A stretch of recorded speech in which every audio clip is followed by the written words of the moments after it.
Right. Bismillahirrahmanirrahim. Assalamu alaikum, dear participants. Welcome to this session of textual study of the Quran. Today we will start off with verse 224, and this verse begins with the directive of Ilah. Now, word Ilah, as you all know. Bismillahirrahmanirrahim. Assalamu alaikum, dear participants. Welcome to this session of the textual study of the Quran. We will begin with verse 224 of Surah Baqarah. Let us read the translation and then we will discuss some of the important matters which are covered. The Arabic text first reads, وَلَا تَجْعَلُوا اللَّهَ أُرْضَةً لِأَيْمَانِكُمْ أَن تَبَرُّوا وَتَتَّقُوا وَتُصْلِحُوا بَيْنَ النَّاسِ وَاللَّهُ سَمِيعٌ عَلِيمٌ.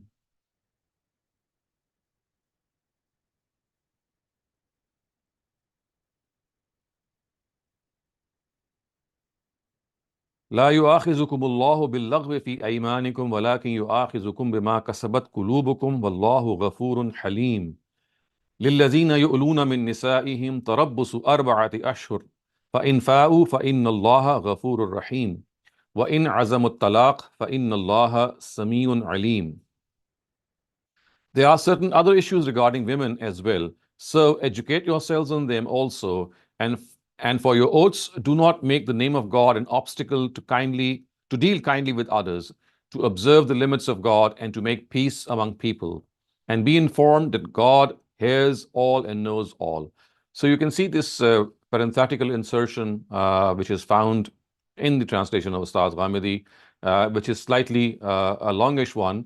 But the reason that this insertion is here is to connect the text with the previous section of verses. We know that previously the issue of menstrual cycle of women and intimacy with women in that menstrual cycle and the directives of menstruation were discussed. And once they were finished, because now these directives had laid the foundation of some more issues that could have been discussed, so they have been now taken up. So that is precisely why you can see Ustaz mentioning this parenthetical sentence by saying that educate yourselves on them. So there are certain other issues regarding women as well. So besides the ones that we've just discussed, formerly, of course, the issue of menstruation, some other issues that relate to this issue or to women are now brought up. And for this, there is this foreword which is sort of presented. It's like the foreground to the issue which is coming up. And it tells us that you should not use the name of God in a way that you swear something which is wrong. And then when we'd like to put it right, you always ask yourself, well, because I've sworn that I'll do something, and I have to continue. So God says that, well, you don't use God's name in a way that you swear something and then you realize that is incorrect. In that case, you should break your oath actually and atone for it. And the grounds which are being laid are the grounds which we have just studied, and they are the grounds for a very specific Arab custom in those times, which is called Ilah. So before we discuss that, let me just complete the translation. It says that God will not hold you liable for oaths you swear inadvertently, but he shall definitely hold you accountable for oaths sworn with your heart's intent. And in reality, God is forgiving, very forbearing. Hence, those who swear to abstain from their wives have a respite of 4 months. Then if they change their mind, God indeed is forgiving, ever merciful. And if they decide to divorce, they should do so while fearing God, because God hears all and knows all. So the first thing which is mentioned before the Ilah directives are discussed is that you should only the oaths which are sworn advertently with intention, they are the ones regarding which people will be held accountable. Oaths which are sworn inadvertently, they will not be reason to be held accountable before the Almighty. Having said this, the real thing which is said here is that as far as Ilah is concerned, this is a Arabic term in the times of the Prophet, which was used to actually sever sexual relations with the wife. So it was like an oath that would be sworn, and that would mean that you have sworn that you will not have intimacy with your wives. Obviously, this is a very unbecoming and unseemly attitude by the husband. So the Quran has warned them that, well, if this is something that you have done, then you should come out of it. And the way to come out of it is to wait for 4 months. And as the Quran says that لِلَّذِينَ يُؤْلُونَ مِن نِسَائِهِمْ تَرْبَصُوا أَرْبَعَةُ أَشْهُرٍ. So those who want to abstain from their wives, they have a respite of 4 months, which means that in these 4 months they must decide. So they either should resume these relations, or as the verse says, if they don't want to, then they should divorce the wife, because they are in no position, or in no don't have the authority to keep their lives in their wives in such a limbo, and make them realize that, well, they are married to their husbands, but they cannot have this intimacy. So such an oath leaves the wife in an indefinite state, and as such is against virtue and piety. And therefore, the Almighty has fixed a period of 4 months, after which the husband has to decide either to resume this marital relationship or to divorce her. And it is also evident from this directive that it is not allowed to sever sexual intimacy with one's wife without a valid reason. And so much so, if a person swears such an oath, he must break it. Yes, he has to atone for it, but he must break it. These relations are the right of a wife. And if a husband does not fulfill them, then he can be regarded a criminal, both in the eyes of the law and before the Almighty in the hereafter. And in return, the wife also does not have the right to refuse compliance with these relations without a valid reason. And I'm sure you must have come across this narrative of the Prophet, which says that if the husband approaches the wife for sexual intimacy and she refuses the husband, then angels curse that wife till the coming of dawn, till the advent of dawn. This narrative also has a background that has to be understood in the light of these verses, that severing these ties deliberately without any reason is something which the Almighty does not want, whether it is the husband, as you can see from this verse, or if it is the wife, which you can see from the narrative which I just narrated before you. In both cases, without a valid reason, severing these ties, which form the crux and the basis of this relationship, is something which has to be done away with. If this is something that either of them would like to do, then it is better to come out of this bond of wedlock. Otherwise, it would be something that is not proper, especially when you are depriving the right of your spouse. وَالْمُطَلَّقَاتُ يَتَرَبَّصْنَ بِأَنفُسِهِنَّ ثَلَاثَةَ قُرُوءٍ وَلَا يَحِلُّ لَهُنَّ أَن يَكْتُمْنَ مَا خَلَقَ اللَّهُ فِي أَرْحَامِهِنَّ إِن كُنَّ يُؤْمِنَّ بِاللَّهِ وَالْيَوْمِ الْآخِرِ وَبُعُولَتُهُنَّ أَحَقُّ بِرَدِّهِنَّ فِي ذَلِكَ إِنْ أَرَادُوا إِصْلَاحًا وَلَهُنَّ مِثْلُ الَّذِي عَلَيْهِنَّ بِالْمَعْرُوفِ وَلِلرِّجَالِ عَلَيْهِنَّ دَرَجَةٌ. So now we come up to the directives of divorce. So remember, the previous verse has said that if you have decided to sever these marital ties with your wife, then you must divorce her, and it is not proper to keep her in this situation. So now the verses arise in which they said that if you have decided to divorce your wife, then what exactly is the procedure? So about that procedure, we are now being enlightened, and the Quran says that if the latter situation develops, divorced women must keep themselves waiting for 3 menstrual cycles. And it is unlawful for them, if they believe in God in the last day, to hide what God has created in their wombs. And if their husbands wish to reconcile, they have a greater right to take them back during this waiting period. And this is because there is no doubt that just as according to the norms, these women have obligations towards their husbands, they also have rights. Yet men as husbands have a degree of preference above women. This is the directive of God, and God is mighty, very wise. So you can clearly see that in these verses, husbands and of course wives are given directives. The first thing that you can see is that as far as divorce is concerned, the important thing which these verses tell us is that women must wait for 3 menstrual cycles. وَالْمُطَلَّقَاتُ يَتَرَبَّصْنَ بِأَنفُسِهِنَّ ثَلَاثَةَ قُرُوءٍ, that women who have been divorced, they should wait for these 3 menstrual cycles. And the reason that they should wait for these 3 menstrual cycles is that should determine that they are pregnant or not. Because if they have these 3 cycles, then it would definitely tell the society and the husband, of course, that they are not pregnant. However, if there is a cycle missed, or if through other reasons it can be ascertained that the wife is pregnant, then of course as far as the iddat period is concerned, as we know from other instances in the Quran, especially Surah Talaq, that the iddat will extend until childbirth. But the important thing here is that women should not hide their internal situation in this regard.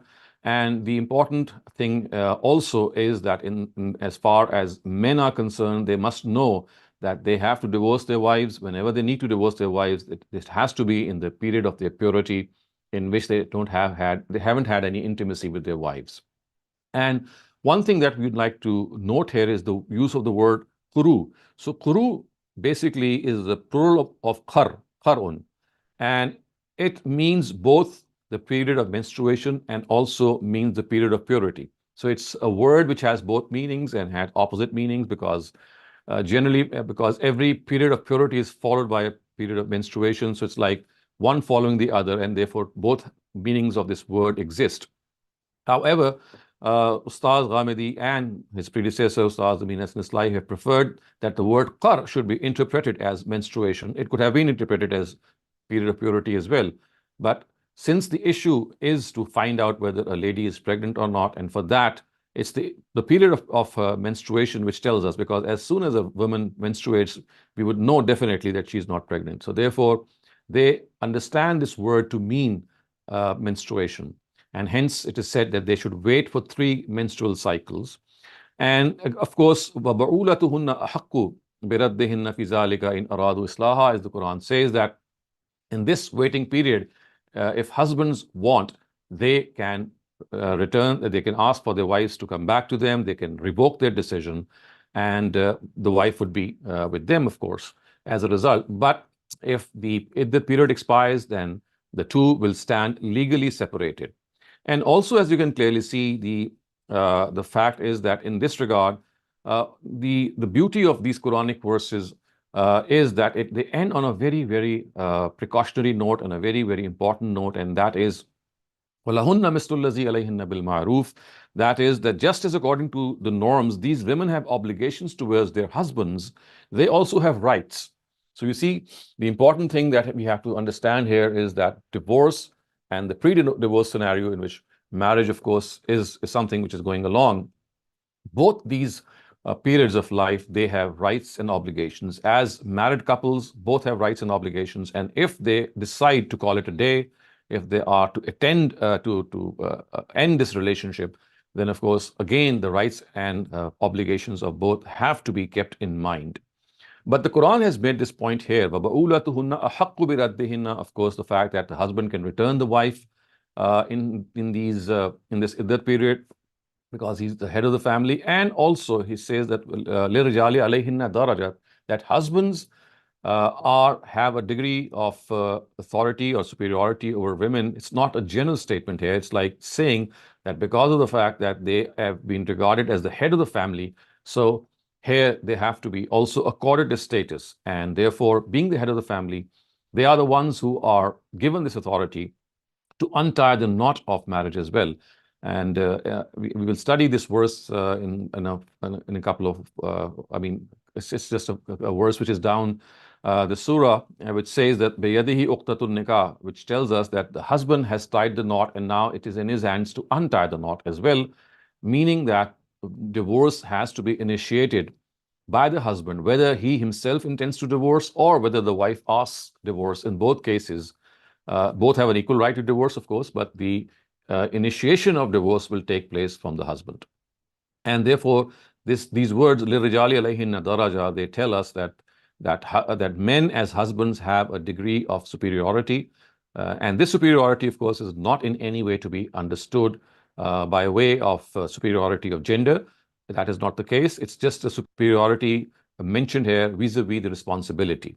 So certain responsibilities which husbands have, and in particular, since divorce is being discussed here, they are being told, and society is being told, that as husbands, they have the right to give divorce. And if a wife asks divorce from the husband, then he was also, if there is no reconciliation possible, then he is liable to give it. And the final words are, Wallahu Azizun Hakim, that this is the directive of God, and you have to follow this directive because God is mighty and wise. And it says, At-talaqu marratan, fa imsakum bi ma'ruf aw tasrihum bi ihsan. وَلَا يَحِلُّ لَكُمْ أَن تَأْخُذُوا مِمَّا آتَيْتُمُوهُنَّ شَيْئًا إِلَّا أَن يَخَافَا أَلَّا يُقِيمَا حُدُودَ اللَّهِ فَإِنْ خِفْتُمْ أَلَّا يُقِيمَا حُدُودَ اللَّهِ فَلَا جُنَاحَ عَلَيْهِمَا فِيمَا افْتَدَتْ بِهِ تِلْكَ حُدُودُ اللَّهِ فَلَا تَعْتَدُوهَا وَمَنْ يَتَعَدَّ حُدُودَ اللَّهِ فَأُولَٰئِكَ هُمُ الظَّالِمُونَ. This divorce can be pronounced twice during the period of a marriage. After this, retention should be with honor or sending off with kindness. And if the decision is to send off, it is unlawful for you to take back from them at this instance anything you have given these women, unless both of them fear that they may not be able to keep within the bounds set by God. Then if you people also feel that they will not be able to remain within the bounds set by God, then there shall be no offense for either of them regarding the things given by the husband if the wife seeks divorce by returning them to him in ransom. These are the bounds set by God, so do not transgress them. And you should know that those who transgress the bounds of God are in fact the unjust. So this is a very important section of the Quran which actually describes the nature of this divorce. It tells us that once one divorce is sufficient, one pronouncement of divorce is sufficient. However, such a divorce in which you are authorized to take your wife back or revoke that divorce within the iddat period, the Quran says, "At-talaqu marratan." You have this opportunity twice only. So if in your life the situation arises that you divorce your wife and you take her back within the iddat period, before the iddat period expires, then this would be one instance. And this can happen a second time also if in future this instance arises that there is a difference of opinion or there is a deadlock and the husband thinks that the wife has to separate or the wife thinks that she has to separate. Whatever the case, if the husband gives the divorce a second time, then he has one more chance of revoking it and taking back the wife within the iddat period. However, if this happens for the third time, then he cannot take her back, and that is something which we will discuss in the next verse, which is coming up. But before we go to that verse, let's see what these verses that we have just studied, they tell us. The first thing that they tell us is that it is absolutely not lawful for the husband at this time of divorce to take back any gifts or the dower or anything that he has gifted to his wife, which normally is the case in many marriages, that especially when the wife seeks divorce, then she is obligated, or it is made mandatory upon her to return the gifts that she has taken from her husband, or even the meher amount. So the Quran is absolutely clear here that whether it is the husband who is seeking divorce or giving divorce, or whether it's the wife who is seeking divorce and therefore on account of that the husband is divorcing her, in these normal circumstances, so to speak, it is not valid at all to take back the dower amount, the meher amount. Remember, this meher is something that we've discussed, has to be paid at the time of marriage. It is a token of the fact that the husband has taken the authority of financially supporting the wife. So it's in the fitness of things that it should be given at the time of marriage. On most occasions, it is not. But as I said, this is what the Quran says. The spirit of marriage is it should be given at the time of marriage. So that is what is meher all about. And also, not only that, but also any gifts that he has given the wife during that period of marriage are also this not valid for him to take them back. And if this is not valid for him to take them back, then also it has to be understood that if you do this, this would be something which is against the dictates of the Quran.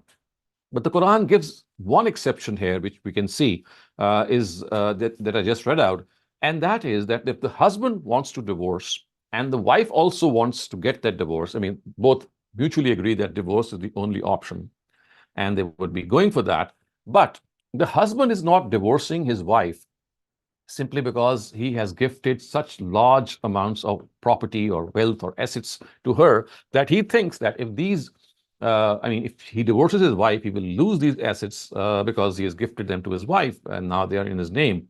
So on such occasions, the Quran says that if the wife, in order to appease her husband, she gives back some of the gifts which were in the first place not allowed for the husband to take back, because this is not what the Quran says, but only in this exceptional situation when both of them would like to separate.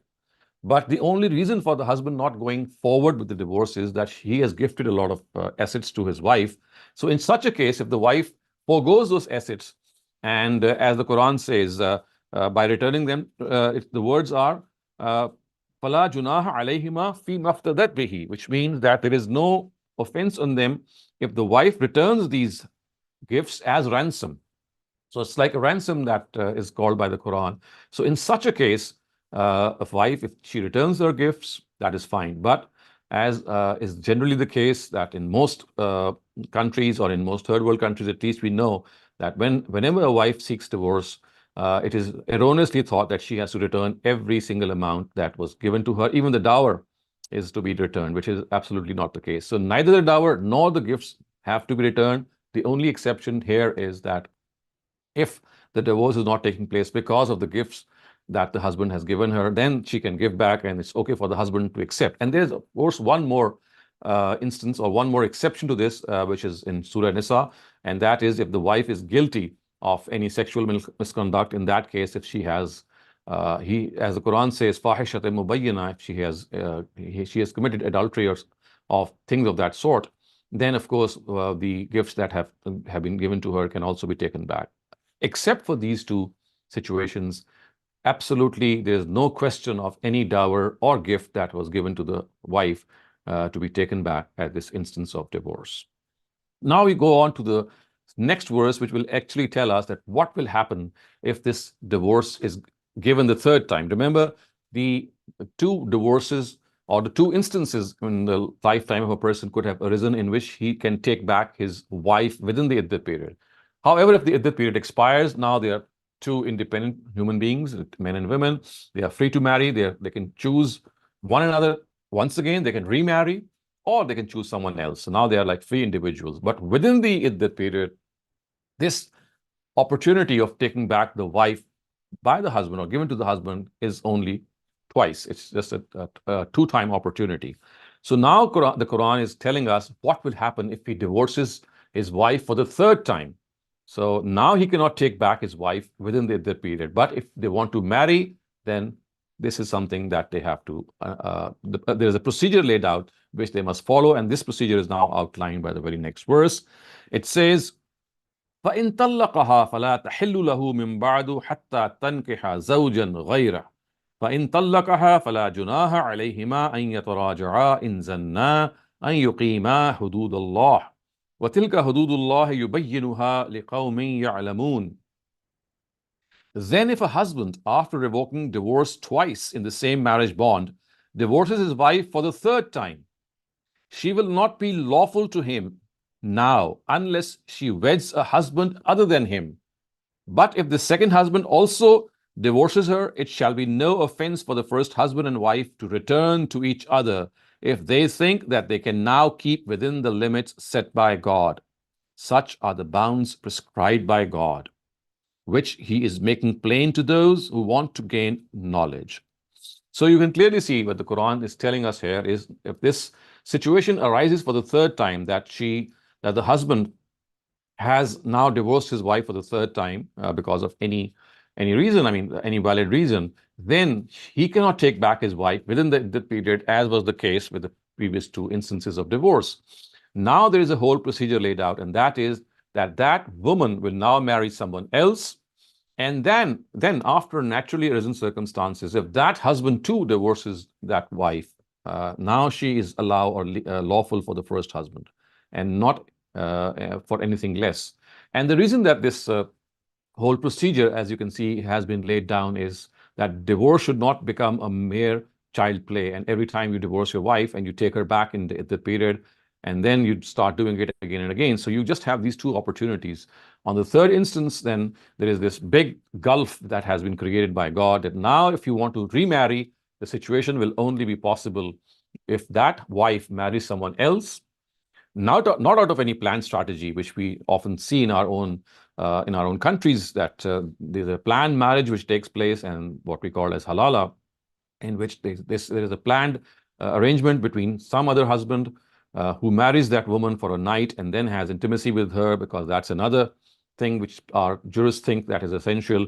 And then there is a bond which there is like a covenant or a promise from that husband who is there for just one night, that he will divorce the lady or the wife in the morning, and then she becomes legalized for the first husband. So this subterfuge, this is something which is very shameful, which goes along in the name of religion, and which is absolutely a disgrace, I would say. It's shameful to the name of religion. So the Quran is absolutely clear that there should be no such planned activity. It has to be a naturally driven circumstance that must arise, that if she marries someone else and then out of naturally arisen circumstances he divorces her, only then she can marry the first husband.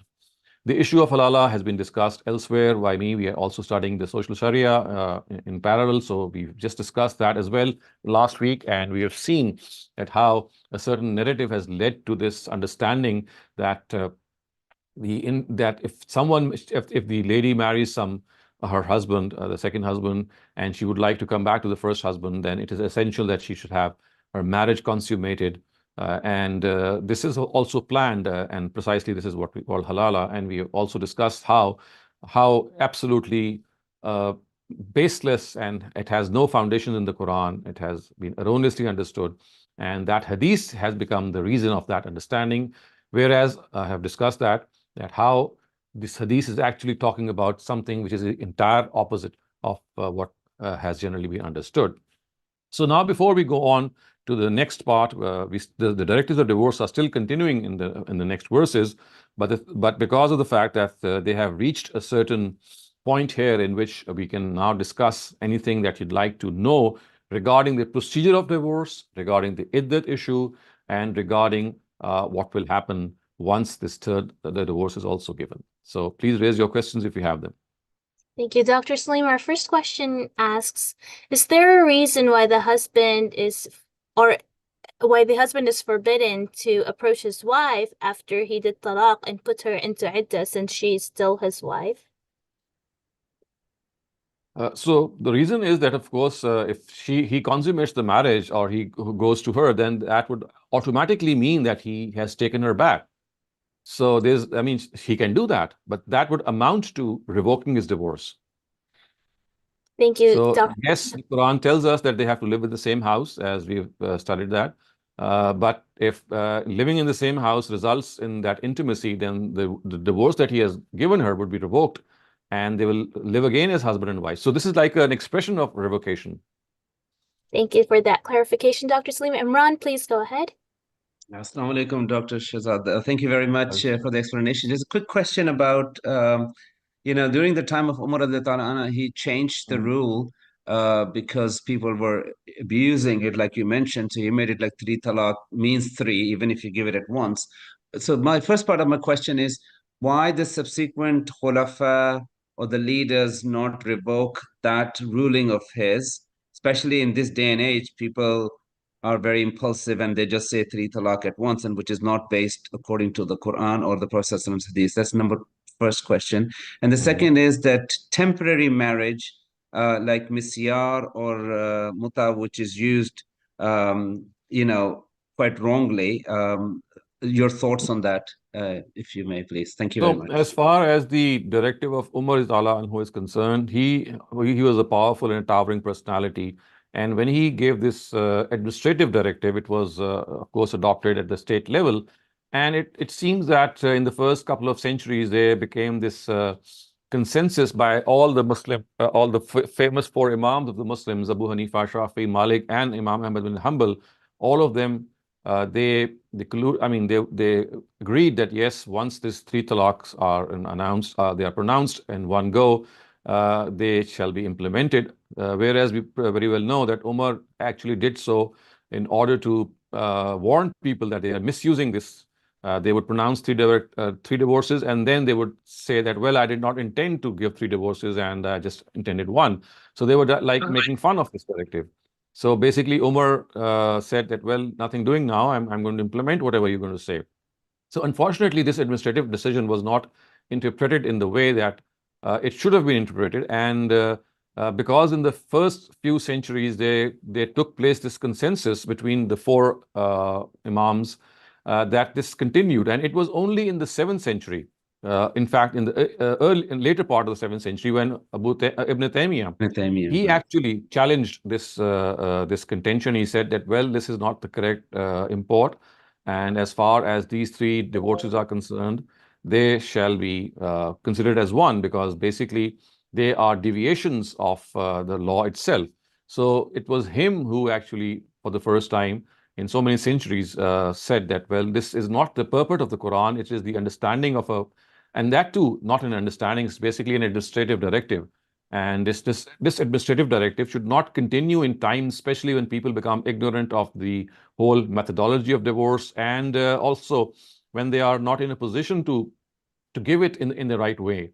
So, I mean, this is a matter of history and it has happened, so we just cannot change it. But as I said, there was the reason for this continuing for such a long period was because the first four imams, first four imams, they virtually agreed. I mean, they seldom agree on all four, I mean, on something together. But this is one area in which they said that, well, if the divorce is given thrice in one go, then it shall be implemented as taken as final.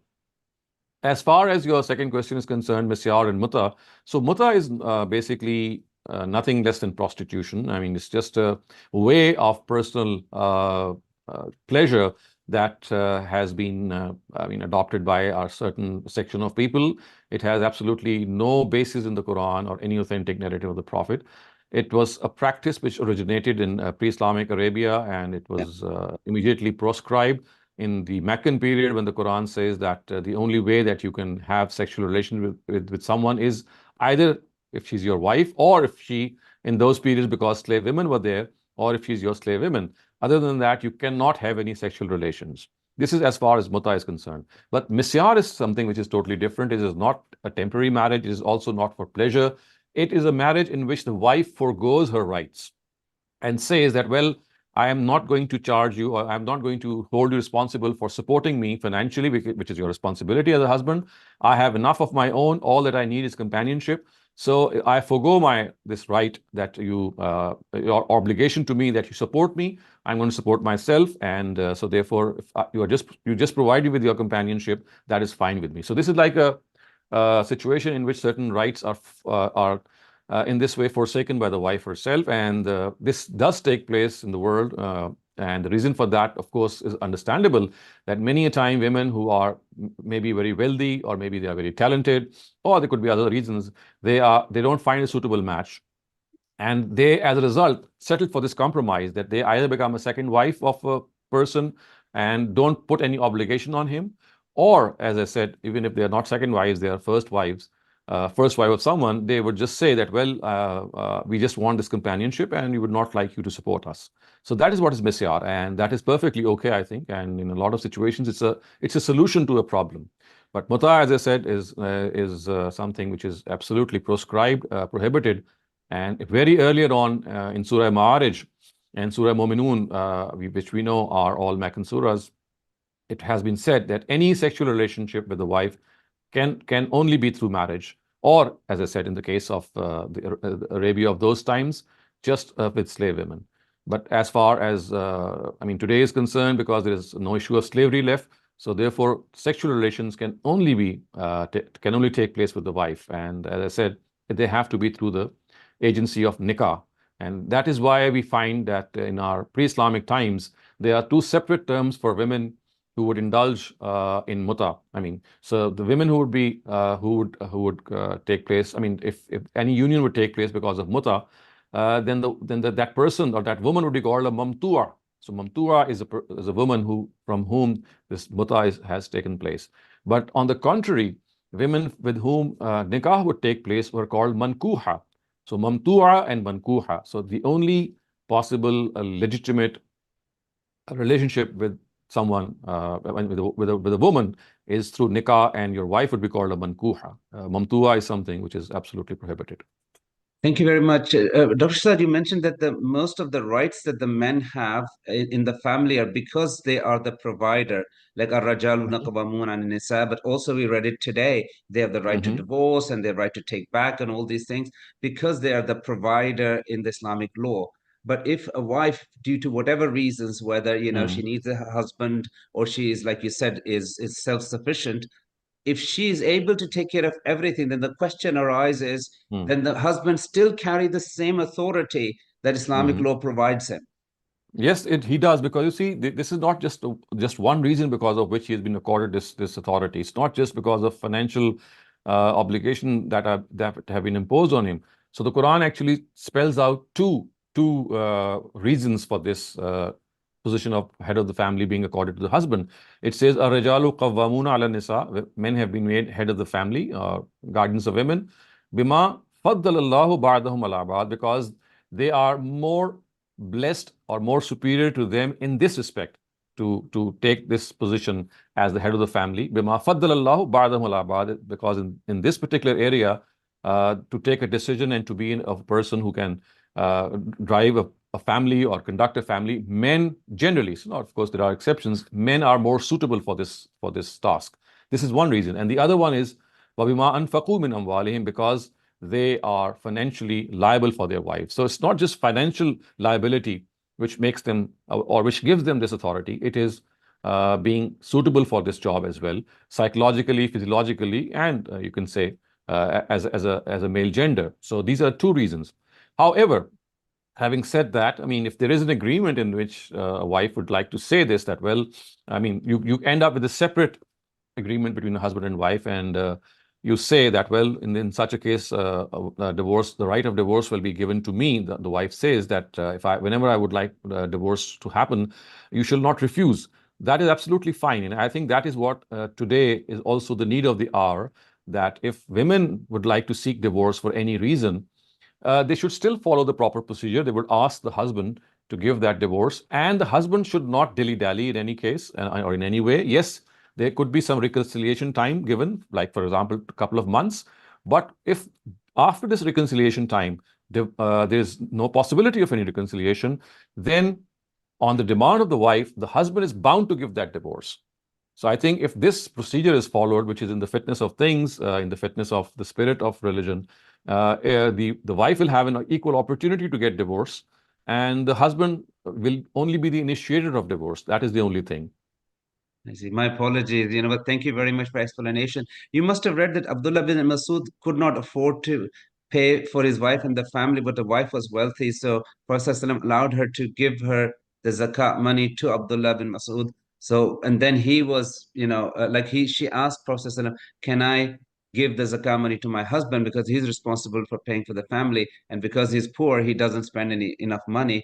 And how would that play into the role of the women who are self-sufficient then, I think we have to understand that such incidents cannot be made basis of law in any way. You see, these are situational incidents in which certain situations arise and the Prophet gives directives on account of the circumstances of that companion.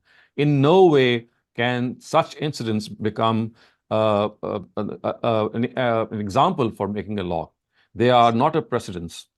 The precedence has to be the Quran itself and the ruling of the Prophet. So anything which is related to an individual happening, it cannot be made the basis of an incident. Yes, we could seek some guidance from it, and that also should only be the case when we have all the details of what has happened. And if there is anything that can be beneficial, we can derive that guidance. But merely that particular instance cannot be made any basis of law. Jazakumullah khairan. Thank you very much. Speaking of misyar, Dr. Saleem, we have another question that asks, is that kind of marriage allowed in Pakistan or in any of the other Islamic countries today? I don't think it is found here in Pakistan, but I do know in certain Middle Eastern countries, or I think there is this practice allowed in Egypt and some parts of some other countries. But that is a search that you can just do on the internet and find out wherever that misyar is available.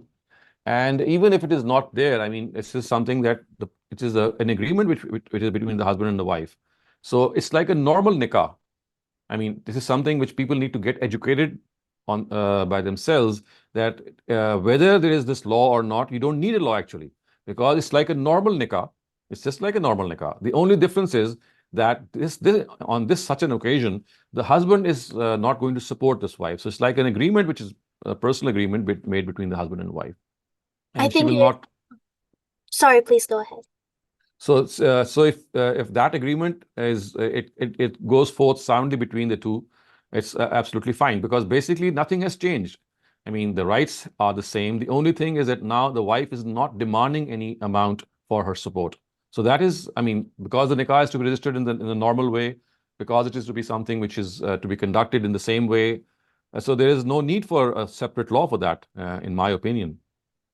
So on the same topic, I think there's some confusion in the chat because another question is asking, how is that different from being in a live-in relationship? What happens to the psychological and educational upbringing of children in this kind of marriage if the husband is not taking the financial responsibility of his wife?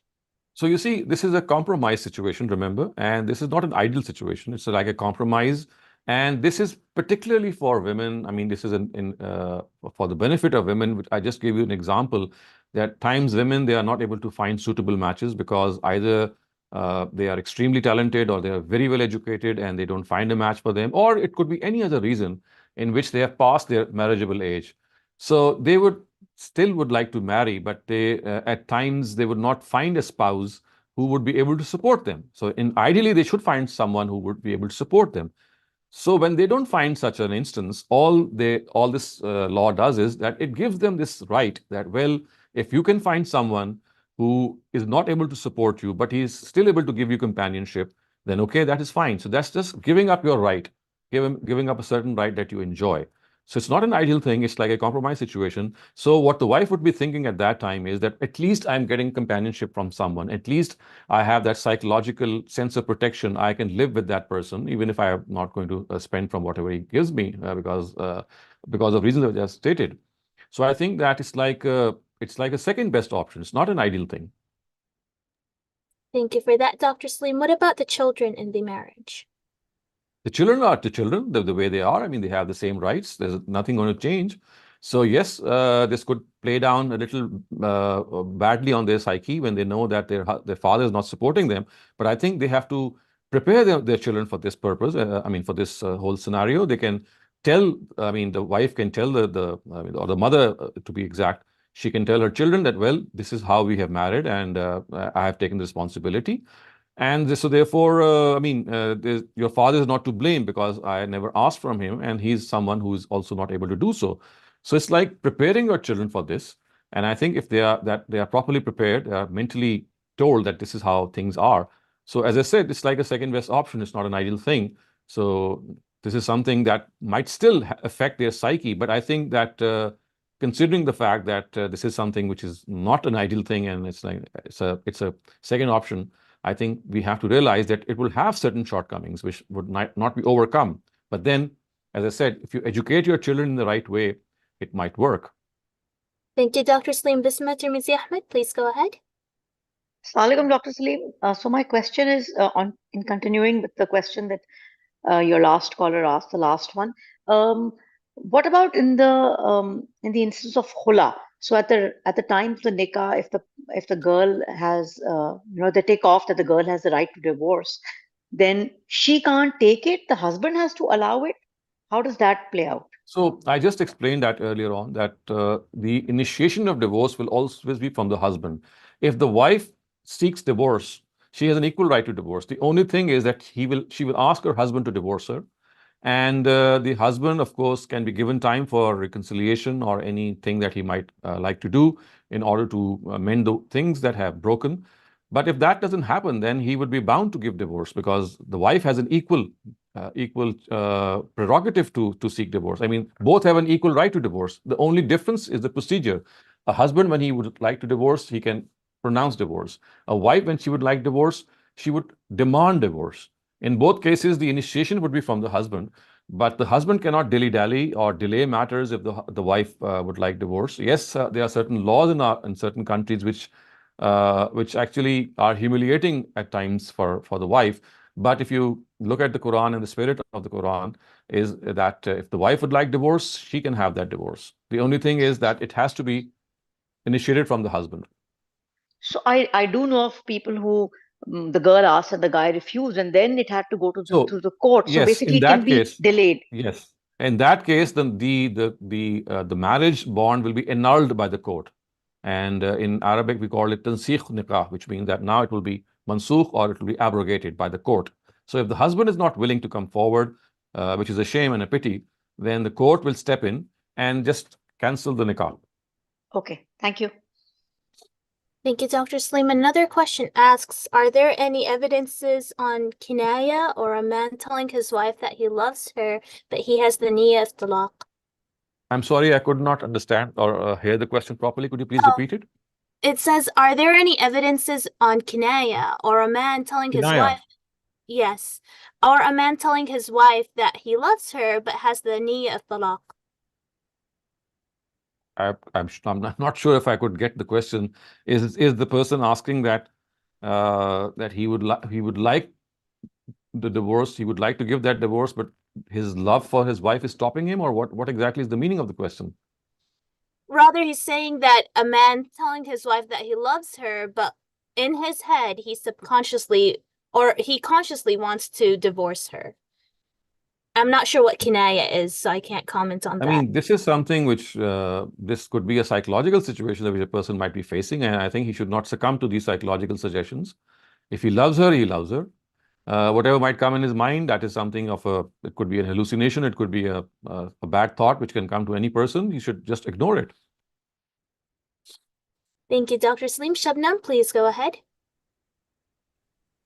Thank you sir thank you Mariam sir ये जो अभी हम discuss कर रहे हैं कि right of divorce at the time of nikah agreement हो सकता है और हस्बैंड वाइफ इक्वल राइट होंगे और हस्बैंड को देनी होगी सर अदरवाइज भी इसमें और नॉर्मल अदरवाइज भी ये इस्लाम ये राइट तो देता है वाइफ को कि अगर वो उसके साथ नहीं रहना चाहती तो उसके पास कोई भी रीजन ना हो even if she just dislikes him his face his looks तो वो he will have to give her divorce.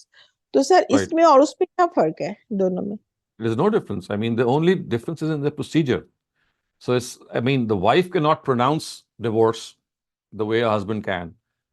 So she will ask the husband to divorce her. So the only difference is in the procedure. Otherwise, both have an equal right. No sir मैं इन दोनों का difference पूछ रही हूँ कि कोई agreement नहीं हुआ बस नॉर्मल शादी हो गई कि जो हस्बैंड का राइट है और wife can ask Well, for this is because in order to protect the rights of the wife, because you see different countries have different laws, and at times these laws are not conducive to the rights of both spouses.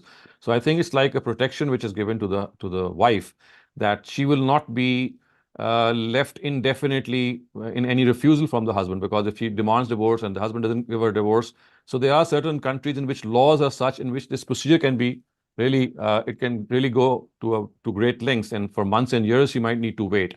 So this is like protecting the wife or the lady, that well, if she asks for that divorce, then there should be a period, like for example 3 months or 2 months or 4 months, in which reconciliation should be I mean, they should try for reconciliation. But if that doesn't happen, then the husband cannot delay matters any longer. He must take that step. So this will be written in the agreement and not made Of course, a law. you can make it a part of the marriage nikah nama, and you can just have that written. Right, sir. Thank you, sir. Thank you, Dr. Saleem. Amir, please go ahead. Assalamu alaikum, Sheikh. How are you? Alaikum salam.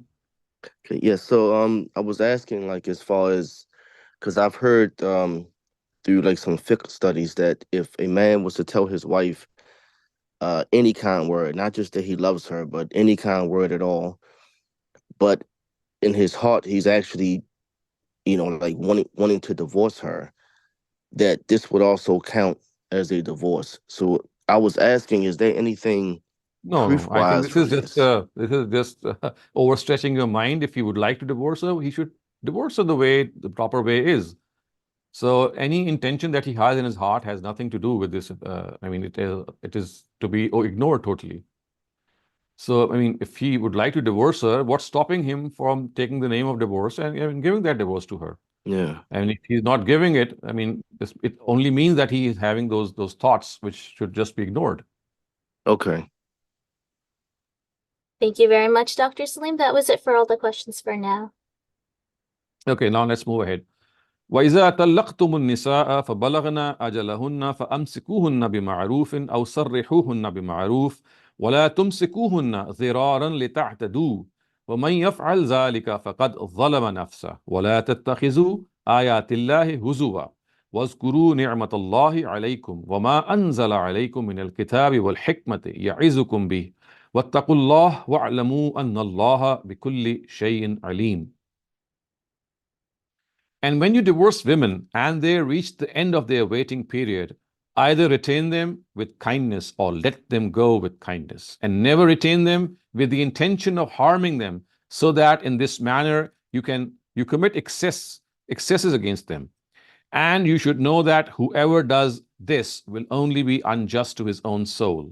And do not make a mockery of God's revelations, and bear in mind the favors he has bestowed upon you, and bear in mind the law and the wisdom which he has revealed to you, of which he instructs you, and remain faithful to God, and know full well that he has knowledge of all things. So these are some supplementary directives which are given after the divorce, this post-divorce scenario. And it is said that once this waiting period ends, you should allow your wife to go, and you should not in any way cause any hindrance. And as the Quran says, "La tumsikuhunna ziraran lita'tadu." If you're just going to stop her from going, which means that you're going to take back that divorce within the iddat period, it should not be to in any way harass her or to harm her in any way or to mentally torture her, but the reason should be a valid reason. And if you would like to let her go, then of course it should be with kindness, which would mean that it should be an amicable settlement. And in that case, as we will see near the end of these verses, the Quran says that you must give some amount to your wives at this time of departure, because remember, they would be left at times high and dry. They might not have any resources. So the Quran says, "Mata'am bil ma'ruf," give them something according to the convention of the society. And as per this verse, even a law can be enacted that if women are divorced in such a way and they have no other means and resources, and they are also not getting married to anyone soon, then for a particular period of time, they would be supported by their ex-husband so that they can maintain a living. So the Quran is absolutely firm here, and it says that you should not make fun of the law of God, because the law of God has this spirit and this essence inlaid in it, that when you're divorcing your wives, you should be doing it in a very friendly and amicable way. Yes, it's a very difficult thing to do. Parting is sweet sorrow, as the poet has said. But then, of course, at times this is the only solution to things. So you should make it as sweet as possible, as amicable as possible, so that the children, whose issue is also coming up in some of the succeeding verses, they are in a position to still have that relationship with their estranged father and mother, and in no way they are stopped from meeting either of these two. And the Quran has said that وَاذْكُرُوا نِعْمَةَ اللَّهِ عَلَيْكُمْ وَمَا أَنزَلَ عَلَيْكُم مِّنَ الْكِتَابِ وَالْحِكْمَةِ, that bear in mind the law and the wisdom which he has revealed to you, of which he instructs you, and remain faithful to God, and know full well that he has knowledge of all things. That these are the things that have to be at all costs taken into account. People must remember that this law, which is, of course, as the Quran says, أَنزَلَ عَلَيْكُمْ الْكِتَابِ وَالْحِكْمَةِ, it's this wisdom and the philosophy of law and the Sharia that has been revealed to you for their own betterment. And if this betterment is something that they realize, then they will not use this to their own advantage in a bad way. They will not find subterfuges. They will not find scapegoats. They will not in any way conduct this very important and a very sensitive issue in a way that it makes a mockery of the essence of this directive in any form. And also, we have to understand that as far as the Quran is concerned, the Quran does not want people to remain in wedlock if they think that they just cannot pull along. This is an option which is given to both husband and wife. Yes, they should exercise it with care, with caution, because especially when the family has come into being, when they have children, it's not easy. It's not going to be easy for the children. Neither is going to be easy for the two who are now deciding to separate. So it has to be done when you have no other option, and when you think that you will not be able to maintain that relationship. And also, people must be practical and also think that, well, idealism is not the place for this world. You might think that your spouse has certain shortcomings, and and you might find some other spouse in her place. But remember, if that particular shortcoming is not found in some other spouse, then some other shortcoming might still be there. So because of the fact we, as human beings, we will have our shortcomings come what may. So it's always better to adjust. Only when this adjustment seems a remote possibility, or let me say that, an impossibility, only then should this step be taken. So the next verse also sounds another caution, and that is وَإِذَا طَلَّقْتُمُ النِّسَاءَ فَبَلَغْنَ أَجَلُهُنَّ فَلَا تَعْضُلُوهُنَّ أَن يَنكِحْنَ أَزْوَاجَهُنَّ إِذَا تَرَاضَوْا بَيْنَهُم بِالْمَعْرُوفِ ذَلِكَ يُوعَظُ بِهِ مَنْ كَانَ مِنكُمْ يُؤْمِنُ بِاللَّهِ وَالْيَوْمِ الْآخِرِ ذَلِكُمْ أَزْكَى لَكُمْ وَأَطْهَرُ وَاللَّهُ يَعْلَمُ وَأَنْتُمْ لَا تَعْلَمُونَ. And when you divorce women and they complete their waiting period, do not hinder them now from marrying their future husbands when they agree to deal with one another mutually according to the norms. These words of advice are given to those of you who believe in God and in the last day. This only is more decent and a purer way for you, and in reality, God knows and you do not. So you see, once again, a caution is sounded that once your wife is legally separated from you, the divorce has been done, the iddat has finished and expired, now she's a free soul, she can marry anyone. But if she decides to marry, your honor, or your overblown honor, let me say, should not in any way stop that wife from marrying any future husband. That would be something which is really, really a problem that may arise because of that male ego that people might have. But the Quran says, the فَلَا تَعْدُلُوهُنَّ يَنْكِحْنَ أَزْوَاجَهُنَّ. So do not cause any hindrance if they would like to marry again. So you see, this was something which was rampant in the Arab society, and it is still rampant in many, I would say, feudal societies, in which a husband, when he divorces his wife, he would like that wife not to marry anyone, because he thinks that, well, if she's married me and now she's separated from me, she should not marry anyone else.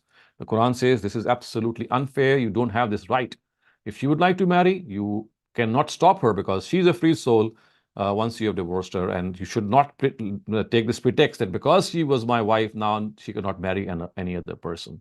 So the Quran has taken exception to this. And today also we have to learn this lesson, that if we are now not in a position to remain together as husband and wife, and if the two are separating legally, then in no way should our ego step in and stop the wife from marrying someone else.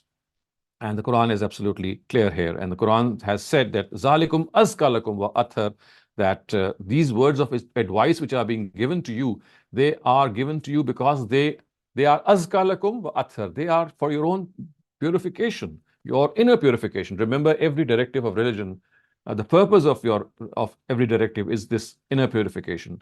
And the Quran has stated this in very, very, very assertive terms, that Zalikum azka that this is something which is more decent for you and something which is more purer for you. And if at this instance you are not realizing the wrong that you are doing, then bear in mind, Wallahu ya'lamu wa antum la ta'lamun, that God knows and you do not know. So make a note of this.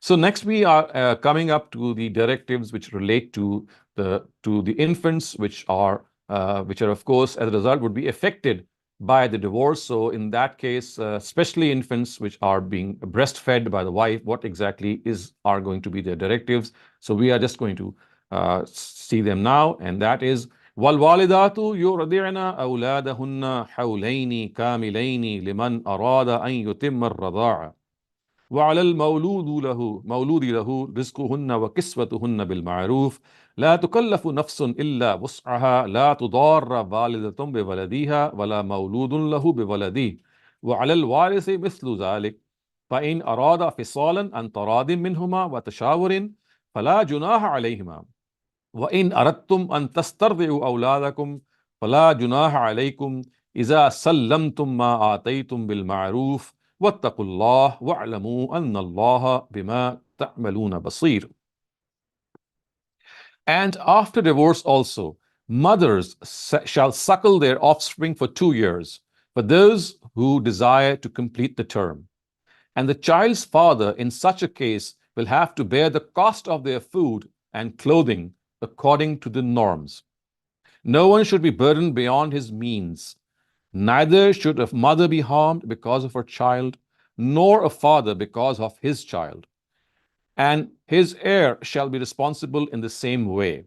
Then, if they both decide on weaning by mutual consent and consultation, there is no blame on both.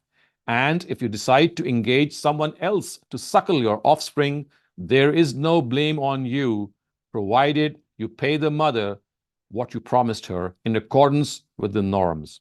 And remain faithful to God, and bear in mind that God is seeing what you do. So these are the directives that you can see have come up because of the fact that if the divorce is given in a situation that the mother is suckling a child, and now that the father has divorced her, what are the rights of the wife, and how is the child going to be treated in this way? So we have to understand that it is the responsibility of the divorced wife or the divorced lady to suckle her offspring for 2 years, as this verse says, in case the husband wants her to complete the total suckling period. So the suckling period is basically 2 years. So they can settle for less than that. But if the husband wants that 2-year term should be completed, then the wife should comply. Now, during this period, it is the responsibility of the father, as these verses say, to provide his divorced wife with food and clothing, keeping in view the norms of the society, which in other words means that the status of the husband has to be kept into account. So the needs of the divorced wife and her own status shall also be kept in consideration while providing for her. So neither of the parties shall be burdened beyond their capacity, as these verses say.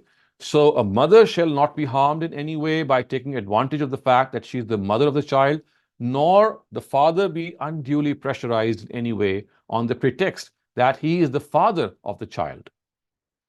And if the father of the child is dead, of course, that could be happening, his heirs will be responsible for all the above mentioned rights. وَعَلَى الْوَارِثِ مِثْلُ ذَلِكَ are the Quranic words that the heirs are responsible for this. Now, if through mutual consent and consultation, the estranged husband and wife decide to terminate the suckling period before 2 years, they can do so. This is something which can happen. And if the child's father, or in his absence, the heirs of the child, want to have the child suckled from some other lady instead of the mother. Remember, this is also an option, and this was something very common in Arabia of those times, that foster mothers would step in and they would take care of the suckling of the child. So the Quran says that if the father would like, a father, or in his absence, the heirs of the child would want the child to be suckled from some other lady instead of the mother, then they are authorized to do so, provided that what has been agreed with the mother regarding her maintenance is fully honored.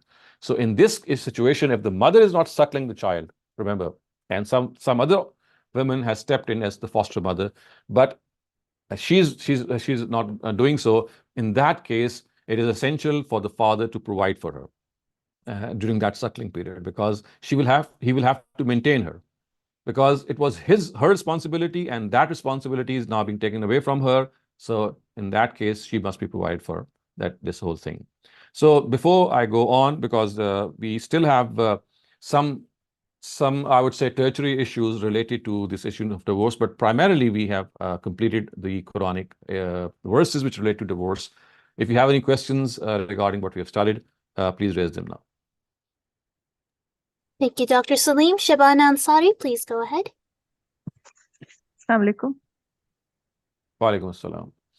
Doctor साहब, वैसे तो इसमें है कि हाउलाइनी कामिलीन के पूरे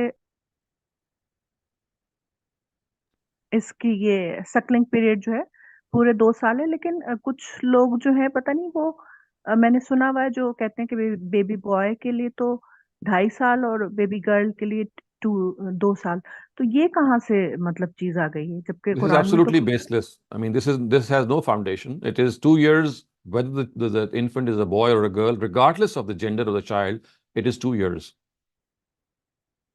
तो ये किसी रिवायत की बिना पे आई है लोगों में, जो लोग ये I'm not प्रैक्टिस sure. करते हैं? I haven't come across any narrative which says so. And if you have anything in your mind or before you, let me see it. I haven't seen anything of this sort. But even if there is a narrative, it's totally against the Quran. Or there could be some other details which that narrative might be having. Otherwise, the Quran, regardless of gender, is saying that the period of suckling, if it has to be completed, if the term has to be completed, it has to be 2 years. जी, मैंने भी बहुत सुना हुआ है, लोगों से यूं practice करते हुए देखा हुआ है, तो मैं इसीलिए पूछ रही थी कि अगर आपको कोई इल्म हो तो। Okay, thank you. Nothing in my knowledge. Thank you. Imran, please go ahead. Yes, thank you, Dr. Saleem. Just a quick question about the birth of a boy versus a girl. The aqiqah is something that was practiced by Arabs even before Islam, and they used to do it in a way where they would have the two, like sacrifices or qurbani for the boy, and for the girl it would be one. And Prophet continued it, but of course in our cultures that's the way it is continued. And some scholars say that it was just a sacrifice, like it could be one and one. But most of the scholars like two for the boy, one for the girl. But I want to know the wisdom, whichever, the ruling you agree to that. Why is it two for the boy or one for the girl? Well, first of all, there's nothing in the Sharia which stipulates that a boy should, when a boy is born, you should be giving 2 goats for sacrifice. This was basically Arab culture of those times. The Arabs used to do this. They would feel more happy at the birth of a boy for some reason. I mean, of course, the reason was understandable because they would think that someone is born to them who will now be support for them in their land cultivation, in protecting them for security purposes. So because of the fact that the son would be doing these functions, so they would be more happy. So it's more of an Arab culture. And that culture was something which the Prophet respected, and he did so. I mean, we do know that. But as far as the Sharia is concerned, this distinction can be done away with at any time because it has nothing to do with any such thing. And also times have changed drastically. I mean, the reason that you are happy for a boy is equally the same as you are happy for a girl. So, I mean, there is no restriction that you should not reverse this thing because, as I said, it does not belong to any religious directive. It's more of a cultural aspect and a cultural festivity. And in fact, today, if parents feel more happy at the birth of a girl, they can just reverse and give 2 goats for a girl and give one for a boy. I'm just for the sake of saying. Otherwise, as I said, this is not a directive of the Sharia. It is basically, you have to understand that the ritual of animal sacrifice that we do at the birth of a child is a ritual in which you are thanking the Almighty. It's an expression of gratitude from ourselves. And that gratitude is expressed through this animal sacrifice, and the meat of that animal is distributed among poor people and the underprivileged for this reason. So I think this is the essence. The rest is all culture. Whether you do 1 or 2 or 5 or 7, that is immaterial. Thank you very much, Jazakallah. Thank you, Dr. Saleem. That was it for all the questions. So I'm not going to go forward. So if we have any off-topic questions, we can take them as well. Bisma Tirmizi Ahmed, please go ahead. So, Dr. Saleem, the Akika is not a must. You can celebrate in other ways also. Or is it a must to sacrifice the goats? It's more of a cultural thing then, right? So first of all, the word aqiqah was not approved by the Prophet. And when someone said that he would like to celebrate aqiqah, he said, "Ana la uhibbul uquq." Because you see, the ancient custom of aqiqah was that they would sacrifice a goat or an animal and then sprinkle the blood of that animal on the forehead of the infant, and they would think that this would protect that infant from evil spirits. So this is what happened in pre-Islamic times. So the Prophet said, well, if you have to do something, all that you can do is you can offer your gratitude by offering animal sacrifice, and that is all. So the important thing is that this aqiqah itself, I mean, as long as it is confined to animal sacrifice, it is something that can be done. But again, that is not an obligation. You can have other practices, you can adopt other means of thanking the Almighty. because of the fact that this was something, I mean, when you spill the blood of an animal, it's like a token of your expression that today I'm sacrificing this animal, but tomorrow if my own life is needed, I would be there as well. So it's like a pledge that you're giving the Almighty, and also at the same time expressing your gratitude at the birth of a newborn. So this has not been made an obligation. It's like something, if you would like to do, it's fine. If you don't do, it's okay. But it is something which is recommended. But in that case, as you said, that if you would like to express your gratitude through some other means, that is also something that can be done. But one thing that I can add here is that this ritual of animal sacrifice or aqiqah, which is done at the birth of a newborn, what is added to it is that haircut or shaving the head of the infant. That has nothing to do with religion at all. I mean, this is something purely medical or hygienic, maybe that you would like to do, but it is not part of any religious custom. Are you serious? Because all our lives, that's what we've heard, that the child's hair has to be shaved off, the babies, So because it was that's in not the part of womb. religion. That is not part of Oh, religion at wow. all. That is something that you can do. You can abstain from doing it. You can, I mean, it could be medical reasons, because you see, if you shave off the head of the child at an early age, it is said that the hair get more healthier at the second time. So that could be a consideration. Other than that, it's not a religious requirement at all. Wow. Okay. That's good to know. I didn't know that. Thank you. Shaban Ansari, please go ahead. Doctor साहब, तो इस अकीके में इतना तवातुर कैसे आ गया कि ये रस्म जो है इसको There is इस्लाम में no such शामिल समझ tawatur. I लिया think गया? you'll find that तवातुर की tawatur in तरह। our subcontinent. I mean, we do understand this, that it takes place mostly in our subcontinent. Otherwise, the fact that you have to shave off your head is something which is absolutely alien to religion. And another reason could be because this is something which is practiced in two big countries like India and Pakistan, that we generally think that this is what's going on in other places as well. वो जो India में बलि करना है, वो वाली चीज को आप कह रहे हैं, खून No, बहाना?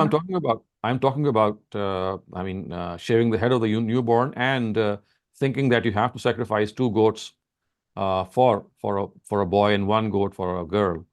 This has become तो such a लेकिन norm in these 2 countries. लेकिन आया तो ये उधर ही से आया ना, आप कह रहे हैं कि रस्म उनकी थी, अरब्स की थी ये रस्म।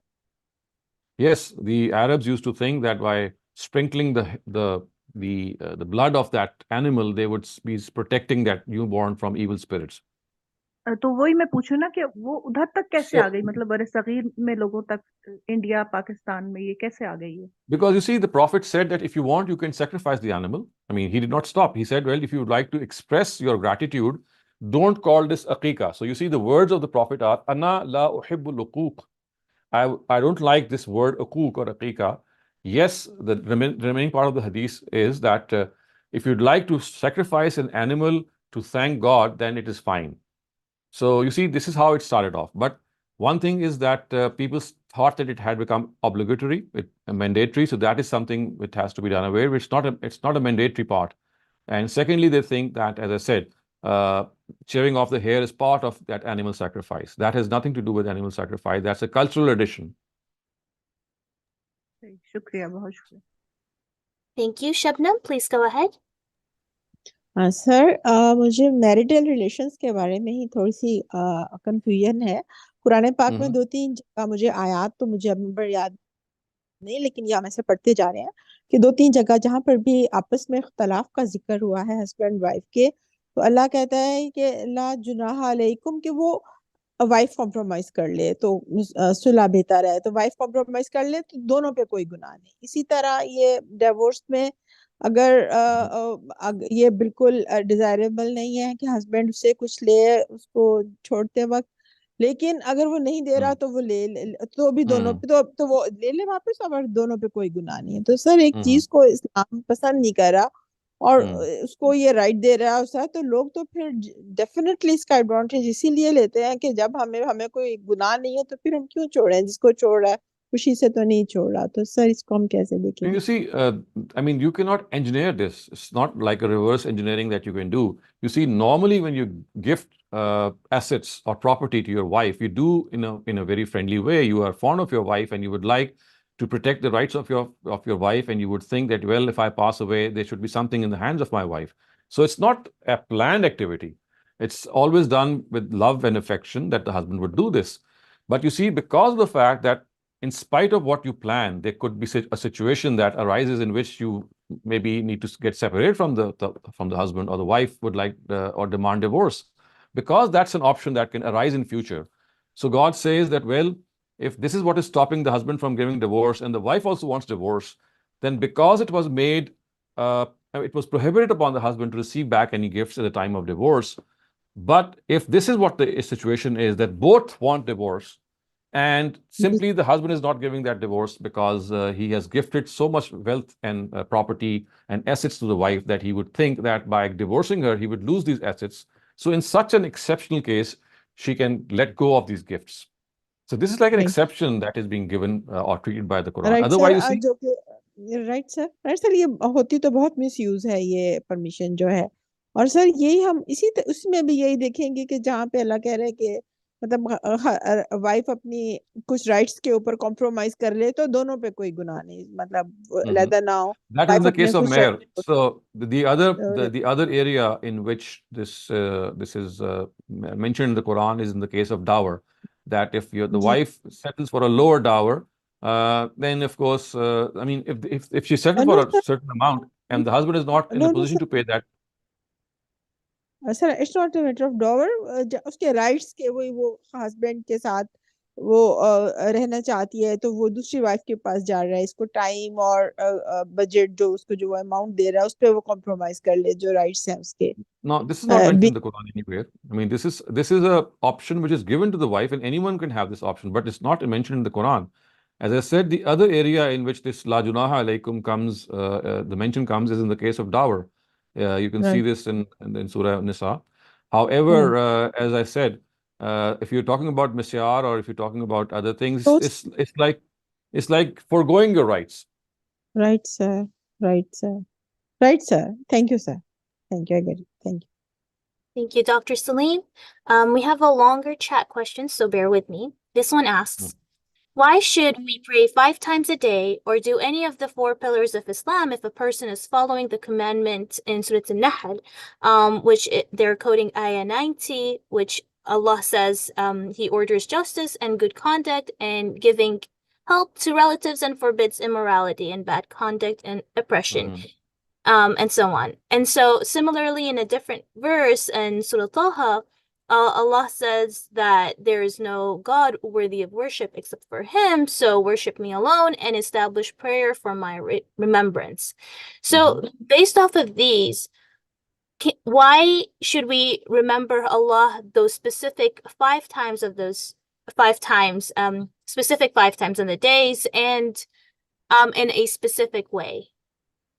So you see, you have to understand this, that God has given us a regimented form of religion in which He wants to follow certain laws, because you see, human beings are prone to extremes.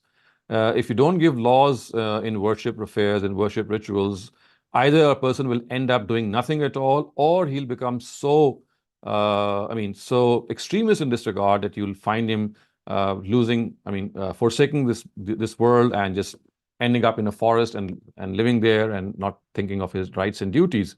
So you see, this one's relationship with God is something which is inherently found in us. We have this inclination to connect to our Creator in some way or the other. And if the right way is not informed of, then a person will end up either very superstitious, because you see that vacuum is still there. That vacuum to connect to some superior being is found in every one of us. And if directives are not given regarding that, so as I said, it will result in extremes, and people will go to either devoting themselves all day long to various prayers, as we can see what has happened in history, or they will completely forget to do anything. So in order to make sense of these things, the Almighty has, I think, stipulated a very fair and a very balanced amount of prayer. These 5 prayers, if they are taken at the face of it, they are basically an expression of our thanksgiving to God. We are thanking God when we are kneeling and prostrating before Him for the favor that He had given us, for the blessings that we enjoy, our parents, our surroundings, the eyes that we have, the food that we eat. That they are basically given to us by God. Yes, there are other reasons, but you see, He's the first cause.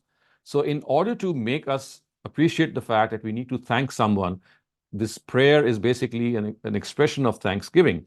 And as I said, if no amount of prayer would have been stipulated by God and the decision would have been left to the discretion of human beings, then history bears witness such extremes have resulted. So I think it's very fair that an amount was given. And it's not just the prayer. We have also been ordained, or we've been asked to fast, for example, 30 days. It could have been 15, it could have been 40, it could have been any amount. But this is like God, who knows human nature. He knows that, well, 30 fasts in 365 days and 5 prayers in 24 hours, they are the best optimum way in which you can connect to God. So not only has He stipulated this amount, He has also stopped us from going beyond this amount. And if you go beyond this amount, it would be regarded as optional. It would be regarded as your personal expression of thanksgiving. But this is like which is mandatory upon you. So I think there's wisdom in this. Thank you, Dr. Saleem. A really quick question: is khula and or giving wife divorce or a wife giving divorce, is that the same thing? So remember, khula is a word which has not been used anywhere in the Quran. It's just a construct which has been made by our jurists and scholars. The only word which the Quran uses is talaq and divorce. And the reason that our jurists call khula, they give this term khula, is that they would want to create a distinction between the divorce which is given by the husband and the divorce which is sought by the wife. So the divorce which is given by the husband is called talaq by them, and the divorce which is sought by the wife is called khula by them. But practically they amount to the same thing. I mean, basically the word which the Quran uses is divorce. So there is essentially no difference. The only thing is who is giving which sentence at which time. Thank you, Dr. Saleem. Imran, please go ahead. And since we only have 10 minutes remaining and a few other questions, quite a few, but please try to keep your questions concise. Thank you very much. Dr. Saleem, could you share with us or give us some reading material or sources where we can, read? Alhamdulillah, you have given very good explanations, and being here in the States, you hear from different scholars, Arabs and non-Arabs, and so a lot of these things are clarified, instead of what we get culturally from Pakistan and stuff. So that was very helpful. But I would love to know, if you could share with us some resources, some reading material, where to look out for explanations and such. Thank you. Of what particular thing? Of divorce? So in the Quran, when you read, and questions come, how to, because of course some people go and they read the tafsir, and sometimes they just are not really targeting questions that arise these days, and I think it's important that we ought to know, that we could read something ourselves, and something we can benefit from your experience and your reading experience in the past. Well, I think because there are a lot of misconceptions about our social issues, 2 things that might benefit you. One of them is Ustad Ghamidi's book, Maqamat, which is also in English by the name of Selected Essays of Javed Ahmad Ghamidi, in which he has explained some of these issues like inheritance and divorce and mutual relationships between Muslims and between non-Muslims. So these are contemporary issues that he has dealt with. So that is one thing that might be of benefit to you. Another thing is a book that I have written, which is called Common Misconceptions About Islam, in which misconceptions related to the Quran, the Hadith, the Sunnah, all these affairs that we have been discussing, like divorce and, for example, mutual interaction and the sense of clothing, etc., etc. They are discussed. They might be this might be useful for you. And other than that, as I said, that the best thing is that whenever a question comes up, if these sources are not enough, if you're not satisfied with the tafsir that you're looking for, it's always good to consult scholars that you trust. You have a book, well, thank you very much. You have a book on Bible as well, selected verses. I mean, what does that focus on? So that focuses on biblical verses which are in conformity with the Quran and which basically give the same message as the Quran, and which can be thought of as God's message, not in His own words, but in a different language. But it is so close to the Quran that you can you can find how God spoke to earlier prophets in similar way, in a more detailed way, maybe at some instances, and in a more you can say in a more detailed tone than he has done in the Quran. Thank you very much, Jazakumullah. Thank you, Dr. Saleem. Asif, please go ahead. Assalamu alaikum, Dr. Sahab. So maybe I Well, have missed out this part. When the waiting period for a woman, and if she's pregnant, and in the modern world, we know that sometimes the fatherhood of the child can be known earlier than that. Then right. the waiting period will be finished there and then, or still they have to wait for 4 months? No, it's not 4 months. It's up to childbirth. If the lady is pregnant, then the waiting period, the Quran says, is until childbirth.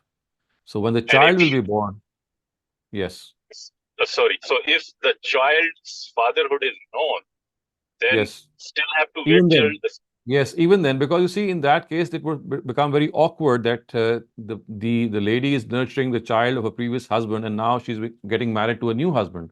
So in order to circumvent this awkward situation, the Quran said it is better that you complete the childbirth, although the father of the child is known. So it's not a question of the father not being known. It's a question of rearing that child in the house of a person that you're now getting married who has no relationship with the previous husband. So the Quran has given this opportunity to the wife that she can now take care of the child until he's born and then get married. Okay. Thank you, sir. Thank you, Dr. Saleem. How much alcohol is acceptable in a cold medicine? As long as that alcohol is a solvent, which means that it is basically a solution in which the other chemicals are being housed, it's fine. And of course, such medicines are basically expectorants. They are basically cough syrups, etc. As long as you're using them for medicinal purposes, it is fine. But if you start using them for other purposes, and of course that would be a misuse. You see, in all medicines, alcohol is used to the extent that is essential for that solvent to exist. So as long as this, as long as they are there, it's fine. But if you start using that expectorant or that syrup for other purposes like getting intoxicated, then that would be wrong. Thank you, Dr. Saleem. If a man pronounces divorce, even if his wife isn't around him, will this still count? Well, it depends if the wife has not received it, and how can it count? If the wife is not there to receive it, or maybe later on he has conveyed it, that would be another question. But if he just pronounced it, we will ask the husband that what was the problem with you? Why didn't you give it in front of her? So you see, this is like a situation that has developed, and it can only be commented upon when we have all the details that why did this, this is out of the ordinary. Why would a person give divorce to someone who's not even there? Thank you, Dr. Saleem. Bismillah Tirmizi Ahmed, last question of the day.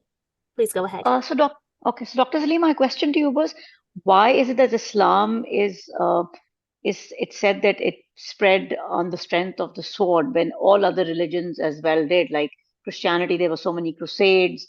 Hindus also fought wars. Why is it almost like gaslighting? Is there some mention in the Quran where it says that you can? Why is it so popular, this notion? This And why has notion is everybody so forgotten popular. about the? Yeah. Yeah, because you see, after the departure of the Prophet, the Sahaba, they attacked the Persian and the Roman empires, the two greatest empires which existed in those times, and they conquered them. So that is why people think that Islam was spread by the sword. However, we have given a different interpretation of this, and if you would like to know about it, we've discussed it several times, that basically it was the mission of the Prophet Muhammad and of the previous prophets also in their own times, when people who are deliberately guilty of denying the truth, they are punished for this denial. So it was not that they were attacked for any expansionism policy or to conquer people for the sake of conquering them.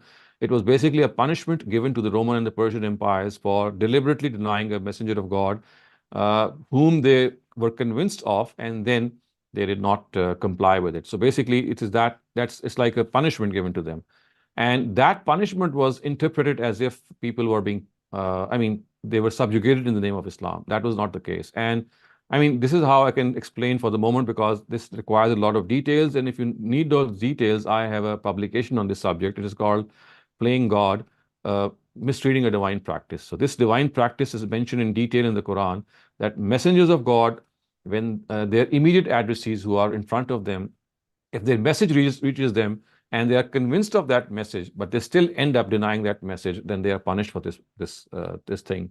So that is something which is specific to the era of the messengers of God only. It cannot happen later on. So if it happened in the times of Prophet Muhammad or right after him, it was because of this mission that he had done, and it was only completed after him by his companions. And as I said, if you want more details, you can look that book up. Thank you very much, Dr. Saleem.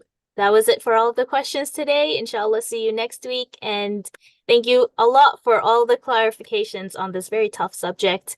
And thanks to all the participants for coming and providing us with incredible questions. Thanks, everyone. And inshallah, see you next week. Assalamu alaikum wa rahmatullahi wa barakatuh. Waalaikum assalam. Thank you.